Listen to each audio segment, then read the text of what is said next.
Hey everyone, it's Michael, and of course I'm going to talk about another thing that's like Goosebumps. I found a book series that I recently started reading a little bit of. About a couple of months ago I read this particular book and finished it. I did a review on another channel, I deleted the video, but I figured since I talk about a lot of things here on my channel, like Goosebumps for example, that there is one particular franchise within Goosebumps, or era, or whatever you'd like to call it, as a segment. I don't know what you'd call this, but it's called Give Yourself Goosebumps. And basically it's a choose-your-own-adventure style book, which essentially is you go through, you read a page, at the bottom of the page you'll have a couple of different options for what you can do next in the story, and it may kill you and it may not. It might progress you and it might kill you, like I said. But there's a new series that have been coming out recently that I'm really stoked about. I really enjoyed this first book. I know not all the books are kind of horror-based, but this first book, half of it is.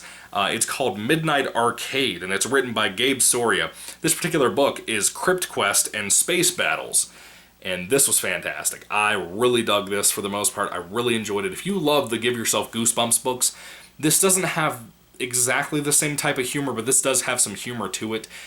Really cool. I like the art, especially for up here for Crypt Quest. This was fun. I really recommend it. It's a big old book too, much bigger than the Give Yourself Goosebumps books.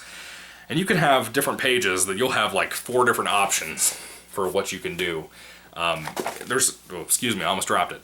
Or I did drop it, but I caught it. You know, there's so many things mixed in here. Everything from pop culture stuff like Transformers, and mainly Gundam more than Transformers, but there's a lot of things fixed in here that I really dug a lot.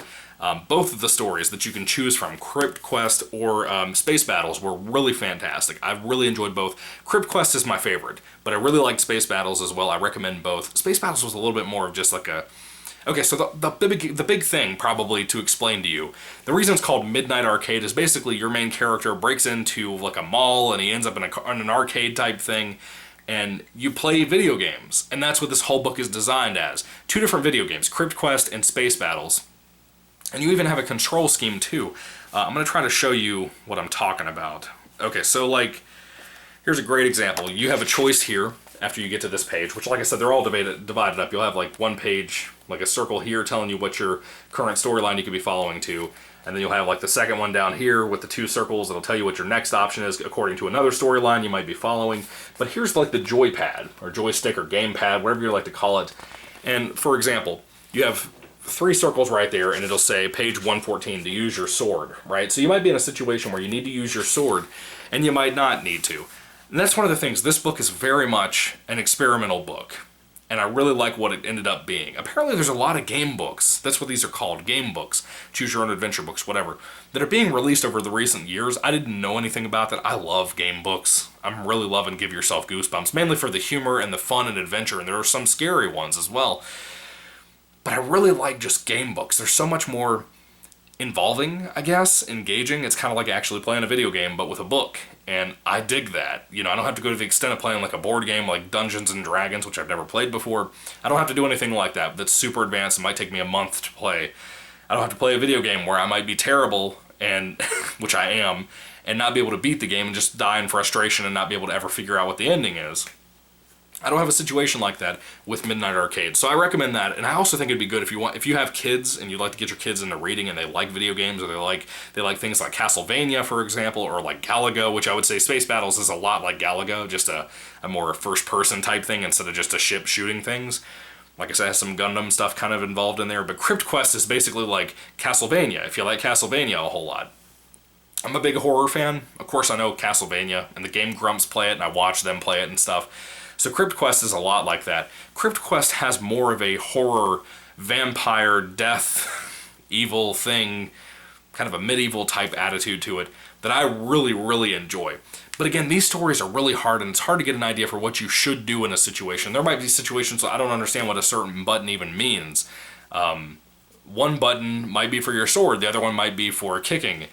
And I'm just sitting here like, I thought in my situation maybe I'd be able to kick the next monster that I face in the head, or just kick him in general, and that ends up being wrong. The biggest majority of the time you have 6 different options on that joypad of what you could do, and you always get it wrong, every single time, and you have to just fill around until you finally figure out what you're supposed to do. Very rarely, I think maybe 1 or 2 times in the entire book, that you had a situation where you might hit a certain button or choose a certain option or whatever you want to call it, and it actually is like, oh, that didn't work, try something else. And most of the time it kills you. Most of the time you're like ripped in half. And they're not like, even though this is from the children's section of Barnes & Noble, it doesn't matter. There are times in here that it genuinely surprised me by how horrific it could be. And in some instances, I would even say it's kind of gory, but not really. Like, it's not like your hand getting cut off and a stump shooting out blood. Nothing like that. But more like, oh, the Skull King caught you and ripped you in half. You know, something like that I'm like, a kid could be probably traumatized just by that very small phrasing of that, you know. But it's fun. I really like Crypt Quest. I think it's a really cool story. Again, basically a 3-level video game that you're playing through on both stories, Crypt Quest and Space Battles. But I like this a lot. There are 2 other books. One is WrestleVania, which I guess is very obviously Castlevania, but like wrestling, you know. It also, in that same book, has one called Excellent Ernesto Cousins, something, you know, it's Super Mario Brothers is what it's supposed to be.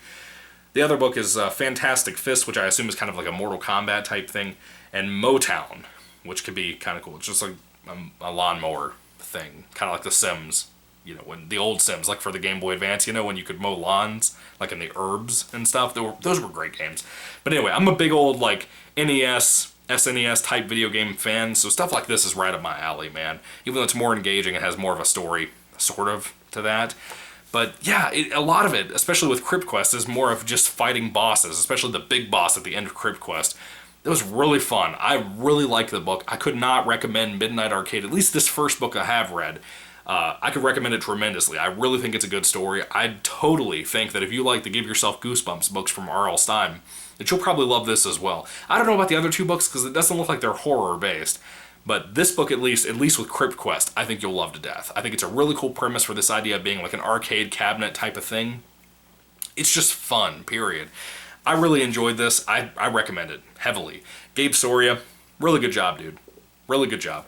Anyway, what are your thoughts on Midnight Arcade? Put your thoughts in comments down in the comment section down below. I'd love to hear what you have to say about this particular book or one of the other books. I don't know if there's any more coming out. I've only seen the 3 floating around. I haven't looked online actively to see if there's any more. I don't think there is. I don't think. But I would love for there to be more. There probably won't be because it looks like they're kind of trying to do the big standpoints in video game history, like Mortal Kombat and like Mario Brothers, and with this it was kind of Castlevania.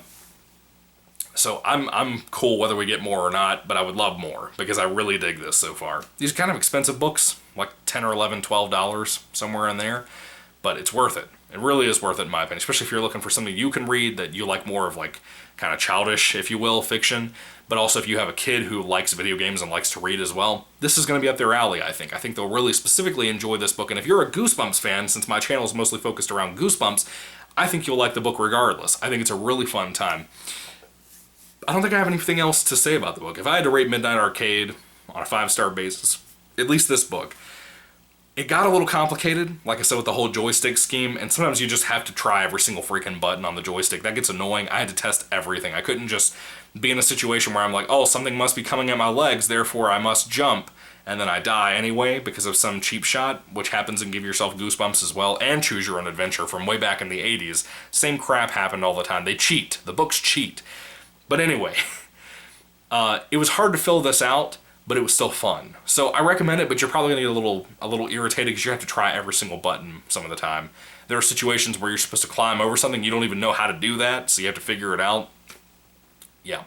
Anyway, if I had to rate the book on a 5-star basis, with my nitpicks included, I give it a 4 out of 5. I think it's really worth the time and effort to read the book. Again, it is longer. It's like double the length of a Give Yourself Goosebumps book, or most Choose Your Own Adventure books from the children's section of like Barnes & Noble and stuff. But I really recommend it. I think you'll have a great time reading it. But anyway, what are your thoughts, guys? Put it down below if you have read this book. I'd love to hear what you have to say. Thank you for watching. May the Lord Jesus Christ bless you guys today, and goodbye.